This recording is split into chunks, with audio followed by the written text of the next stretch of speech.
I'm not sure how it all started, or really even why. I was simply walking through life, minding my own business, when all of a sudden it felt as if someone pulled the earth out from under me. It felt like a curious adventure. I remember this rainy day back in 5th grade, and my mother caught me reading Alice's Adventures in Wonderland. "What are you reading, Alice?" Then she held out her hand for the book. Reading about Alice made me feel special. See, I always wanted to be special. I mean, I used to fantasize about it. I wanted to be beautiful or smart. I wanted to be noticed, to be somebody that mattered. I imagined God with this pair of golden scissors neatly snipping my life into 2 separate sections. One life I like to call before crazy, and the other is simply now. But it's not until I hear Dr. Thornton say that hideous word, schizophrenia, that I finally began to differentiate between the 2 separate lifetimes. According to simplycare.com, schizophrenia is a severe and chronic mental disorder that affects the way a person thinks, behaves, and feels. Symptoms of this disorder are the following: hallucinations, whether these be auditory or visual, delusions, and cognitive impairment. In Finding Alice by Melody Carlson, Alice attempts to come to terms with her schizophrenia, acknowledge it, and then eventually seek help. She doesn't seek help for anyone else but herself. "Do you know what schizophrenia is, Alice?" Dr. Thornton asks me in this voice that sounds like a grade school teacher. "It's a mess up in the brain, an impairment or chemical imbalance. People with this disorder are unable to tell between what is real and what is not. Everything is just an elaborate scheme to set me up. I mean, they say this is a hospital, but I can tell it's a prison. The Queen's prison. And the woman in the room next to mine, she screams almost constantly. I call her the Duchess because she's always in a royally foul mood. And then that scrawny blonde orderly with thin, pale mustaches most definitely is spy.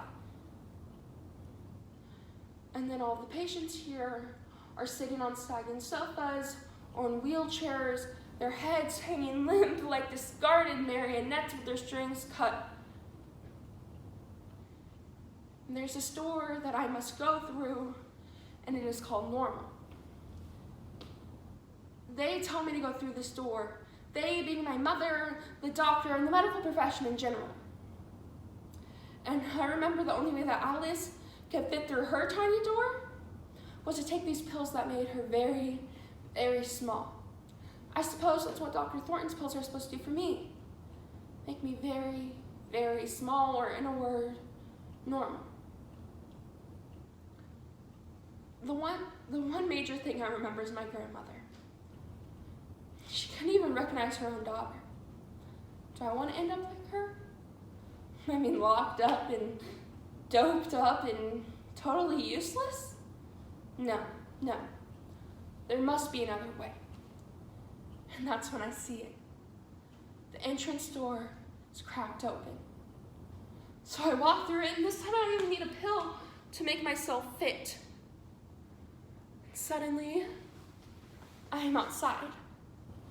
And it's great for a couple days, and then the voices get louder. Tell me that I'm worthless or stupid. And it's not that I disagree with them, I just want them to stop. And I wonder why I'm like this. And one of the voices overpower the other. See, my mind is like a jammed up radio station, just voices and voices and voices, but this one is loud. It says, "Go on, Alice, you might as well jump. Look at that bridge over there. The end to all your problems. There's your solution at the bottom of the bridge. Go on, go." And I think about it. I think about what it would feel like to step over the railing and then simply fall. Would it be like going down a rabbit hole? I ask myself, which is worse? To live like this or to die?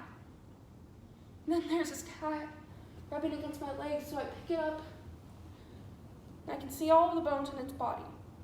It's cold, like me. And Tweedledweeb says, "Might want to take her to the cat lady.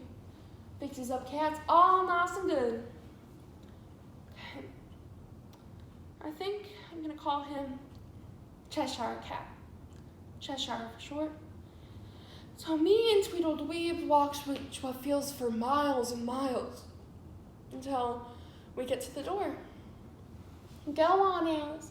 Knock on the door. Go on." And so I do. "Hello?" I look behind me, and the Tweedles have vanished, or perhaps they were never there. Then this lady opens the door.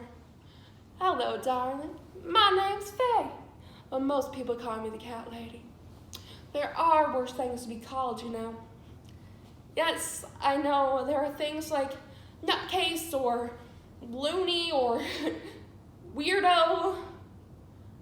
Come on, you and Cheshire can have the spare bedroom." So we stay there for a couple months. And I'm in her living room one afternoon, and there's this big bay window.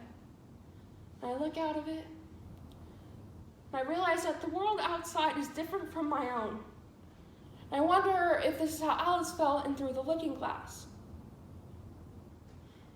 But I don't know. And so I might as well leave. Faye, I'm sorry, it's me.